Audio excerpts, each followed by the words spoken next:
So I'm back here with my continued episode on predictions for 2021.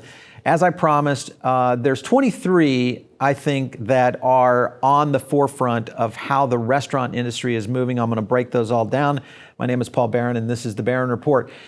You know, I mentioned in the last, if you haven't had a chance, make sure and go back and watch video one of this, because that's all the way up to, I think, 15. Yeah, all the way up to 15 with some of the common things that are already happening that everybody is looking at as predictions that I just simply say these are kind of, yeah, they're going to happen.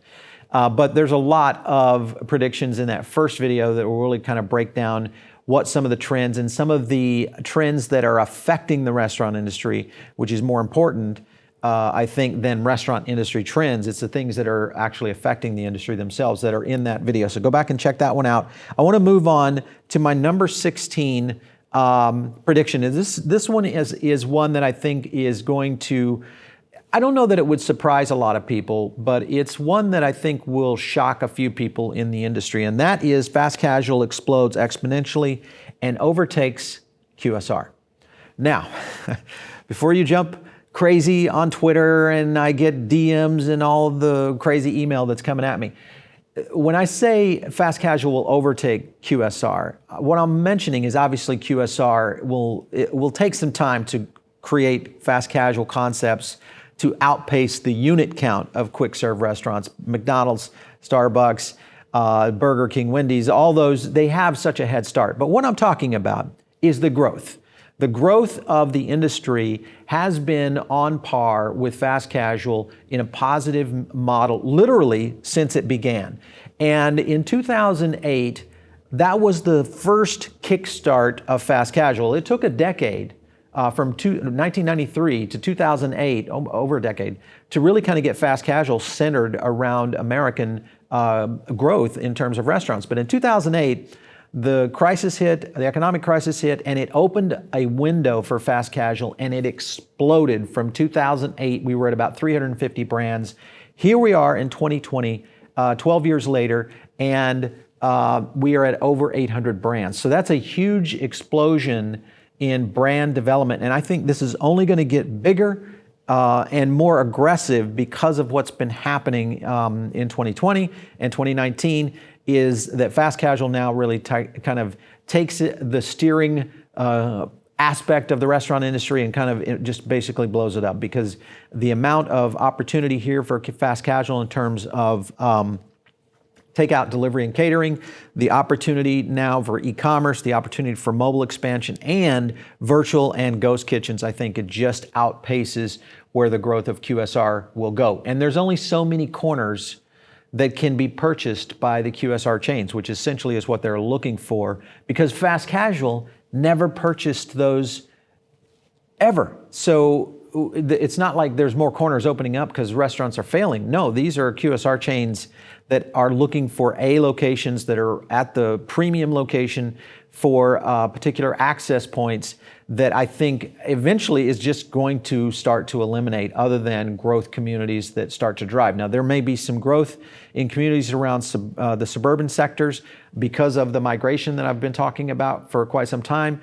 That's a possibility, but that only can go so far. I think fast casual is just going to grow too fast and will eventually overtake QSR. And I hope will overtake QSR in our daily diets, because that's one of the biggest reasons I think we've had such an impact on the United States from COVID, is because of our physical well-being and health of the American that we have here in the United States. We're the most obese country that's out there. We're also the most unhealthy country in terms of exercise and diet. We're the most unhealthy country when it comes to heart disease and cancer. This all has to change, and there's only one way it's going to change, and that's through food. And I think as we see an evolution of our society, we will start to see restaurants start to come to the call and start to change the dynamics of how we move forward. And I think fast casual is going to be the one that takes us there. Let's talk about number 17. This is a big one also. Tesla initiates a delivery network that I think will replace the need for Uber drivers. And what I mean by that is the Robotaxi network that Elon's been talking about for quite some time. We all know about it. Here's the thing. autonomous driving has to be approved by a state. And the state has to go through a whole lot of hoops to approve autonomous driving, meaning there's no human in the car and the car is moving. So I think that what we're dealing with are some very early states that are going to be the ones that really take control of this and lead the way. And one of the ones that I think is going to do it is Florida. Now, Florida, a few years back, opened up autonomous laws and put forth a very aggressive approach toward autonomous vehicles. And why I think that is going to change, especially where I think Tesla is moving, and we can get into some big arguments about Tesla and why it will affect the restaurant industry. But for the next decade, we are going to see continued EV use. Listen, I drive a Tesla. I've been converted from an ICE car, internal combustion engine cars now for about 6 months. And the difference that this makes not only on the way you think about things, but also just on the environment as we start to move forward. And these cars are just absolutely unbelievable. We have an ICE car that is a brand new BMW, and the BMW that we drive can't do half the things that my Tesla is doing. So this is possible to see a Robotaxi network in place in the year 2021. I think by the end of the year, we will see a Robotaxi network. And if that happens, you have to remember, Tesla has more miles logged than any other EV company in the world. I can't even remember the numbers, but they're absolutely astronomical in compared to others. So their capability of going to autonomous delivery and providing a delivery network potentially to the restaurant industry is huge. And the idea is, how do they get to below the 60 cents per mile? Because right now, 60 cents per mile is what it takes you to operate a car in today's environment. But with this kind of rapid take-up, we could see Tesla moving down below 60 cents a mile to operate, and in the next few years could get as far down as 30 cents a mile to operate a vehicle, which now changes the whole dynamic of whether or not you even own a car. That, of course, affects the restaurant industry in a big way because Uber, Postmates, DoorDash, and beyond are charging pretty exorbitant fees for them to come pick up your food and deliver it to someone down the street. This is a big thing that I think the restaurant industry is going to be in a great position. We've kind of looked at whether or not there would be some software as a service product. I think this is it. Software is as a service, but it's going to be a vehicle that's carrying your food that's autonomous in the way of a Robotaxi from Tesla. And I think this is going to happen much faster than I think everyone thinks now with full self-driving in play. Elon did promise full self-driving this year. He delivered it. The first betas have hit. I've been in a full self-driving car. It's absolutely insane what this vehicle is capable of. And for this to be able to advance in just a few software updates from Tesla, I think is a big one. Let's go on to my number 18, and that is Beyond Meat and Impossible face impossible and beyond challenges. And this is the problem that I look at. Now, it's not that I am anti-plant-based.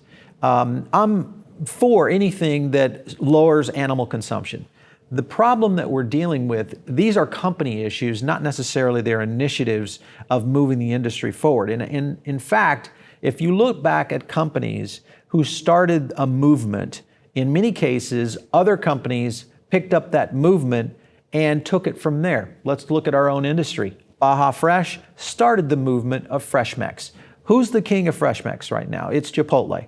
They came in many years later, understood what Baja Fresh had done, and reinvented how the burrito business and the bowl business would take off, and look where Chipotle is now. The most valued stock, really, and I think will be the most valuable stock in the restaurant industry in the next few years. So with that being the case, and you look at Beyond and Impossible not being a publicly traded company, but Beyond is, they're struggling, the stock is struggling right now. I believe the stock will go below $100, at which time I would consider that a buy. This is not stock advice, but at least for me, I would look at that as a buy. And I do think that over time, they'll be able to resurrect and get back to it. Here's the challenge. The challenge is integration and vertical integration that they would have to eventually get to.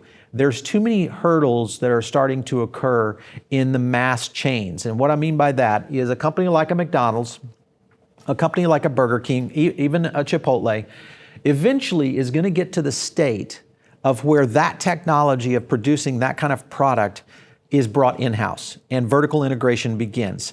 If that starts to occur in mass restaurant chains, we are looking at a huge shift in food manufacturing that will move us into a new era. And that, I fear, will be at the risk of companies like Beyond and Impossible not seeing as much growth in those major markets because those companies essentially will be off the table. So that's a big one. Beyond Meat and Impossible, I think, do face some very big challenges in 2021. Let's go into number 19, and this is off-premise integrations. Listen, off-premise has been one of those things that it's been the buzzword of the year. Everybody's talking about it. We are going to cover some very interesting off-premise strategies with Earl Dardick, who is, I think, one of the best experts out there. So stay tuned here on Foodable for that. We're going to be covering that soon. But new concepts, I think, are going to be developed around off-premises, potentially catering concepts. Now, catering companies have been in the industry for many years. But I think what we're going to see is a new technology, innovative company, and I won't call them ghost kitchens because these companies won't be doing one-off orders. These will be more of a product, much like what EasyCater was trying to do, I think from a marketplace standpoint. I think we're going to start seeing that down at the city and state or even local level of these off-premise platforms starting to percolate and be able to offer some very interesting products and services to the industry. So that's going to be a new area of off-premise integrations and how it might potentially work. All right, so number 20 is this one that I think is going to be interesting, and that's a new layer of digital leaders. Okay, so the industry has been faced with kind of a technology splurge in 2020. It was coming. We, kind of knew it was coming, but we weren't really ready for the kind of growth in technology and the leaps forward that our companies had to take in a manner of 10 months. And now it is apparent and is real that the structure of leadership in the future for restaurant concepts will be technology driven. And I think that is going to create a new layer of technology driven leaders in the C-suite that are going to replace a lot of the old guard. Unfortunately, this is the period in which it's going to happen in 2021 and 2022. We are going to see a major shift in companies and their entire executive teams. And we'll probably see a lot of companies or people coming over from e-commerce. There'll probably be a lot of people coming over from media. There'll probably be a ton of companies, people coming over to these companies from areas that are within the development stack itself for everything from app to software development, you name it. This is going to be a very exciting time, I think, in the next 5 years for the restaurant industry in terms of technology. We have jumped the shark, and I think this is going to be a very, very interesting part of the industry. Let's talk about ghost kitchen platforms. That's my number 21. I've been talking about ghost kitchens and virtual brands for a few years now. And the idea behind it is 2021, I think, is the breakout year. It's the year that this becomes not even an option. This becomes standard operating procedure of every restaurant chain and every restaurant concept that has more than 10 units. They will have a ghost kitchen or a virtual brand. And I think that's just going to happen, and it's going to accelerate and potentially give a revival to our industry, especially in the workforce, because that's a big concern I do have. Now, here's the caveat to that, and that's the one that I think is next, and that's number 21 or number 22, and that is robotic and AI kitchen platforms start to appear. Now, what does this mean for the restaurant industry with AI and robotic platforms starting to actually take hold in our society? Okay, back to Tesla. We already know that the technology is there that can self-drive a vehicle to an advanced level beyond anything we probably imagined by 2020. We are there. AI is there today. The AI stack that I've seen in action with a lot of companies is absolutely unbelievable.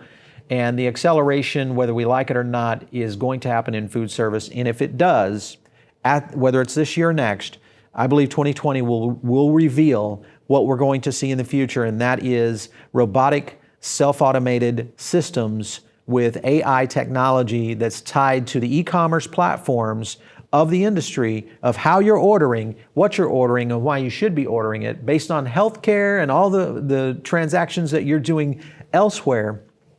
ties in together and it recreates how food is done. And if that happens, then we're dealing with massive growth in the industry because you don't have a workforce. And in many cases, you won't have a retail requirement. And when you remove workforce and real estate out of the equation of food service and all you have to deal with is manufacturing and delivery, that's a whole new game. That's a whole new playing field for the restaurant industry, or we'll call it the food industry. And I think that is going to be one of the big ones. Last but not least is number 23, and that is virtual events. Listen, we do them here. We shifted in 2019, not knowing what was going to happen, thinking that eventually virtual events would take off.